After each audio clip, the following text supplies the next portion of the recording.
আজ থাকছে পেয়ার পদ্ধতি নির্বাচনের সুবিধা ও অসুবিধা সম্পর্কে এক বিশেষ সাক্ষাৎকার। সম্মানিত সাপ্তাহিক সোনার বাংলার চেয়ারম্যানের নিকট একটি বিষয় ক্লিয়ার করতে চাই। পেয়ার পদ্ধতি নির্বাচনের সুবিধা ও অসুবিধা সম্পর্কে যদি কিছু বলতেন। পেয়ার সুবিধা হলো এটাই যে প্রকৃত জনগণের মত অনুসারে এমপি নির্বাচিত হবে। ধরেন এক এলাকায় 1 লাখ ভোট আছে, সেখানে 3 জন প্রার্থী আছে। একজন পাইল 30,000, আরেকজন পাইল 25,000, আরেকজন পাইল 40,000। বর্তমান পদ্ধতিতে 40,000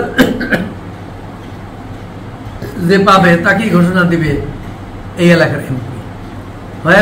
এই যে 25 আর 30 কত হইল? 55,000 লোকের মত গ্রাহ্য করা হইল না।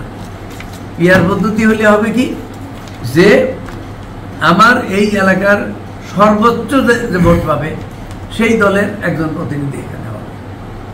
আর একটা জিনিসও বিএনপির একজন নেতাকে পরশুদিন আমি বললাম যে ভাই, পিয়ার পদ্ধতি হলে আপনাদের লাভ কিভাবে? যে পত্রপত্রিকায় দেখতেছি যে কোনো জায়গায় একক প্রার্থী জামাতের, আর আপনাদের 2 জন থেকে 10 জন, এই 10 জন থেকে বাঁচতে হলে আপনার পিয়ার পদ্ধতি দরকার। অতএব জনগণের মত অনুযায়ী দেশ চালাইতে হলে পিয়ার পদ্ধতি। কিন্তু বড় দল মনে করতেছে তাদের জন্য অসুবিধা। বড় দল কিভাবে হইল? আমি বড় দল এভাবে মানি না। যাদের নামে চাঁদাবাজি, খুন, হত্যা,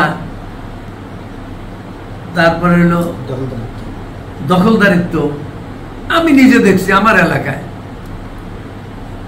আওয়ামী লীগ যা করতেছিল তাই বর্তমান এই বড় দল করতেছে। তো কিসের বড় দল?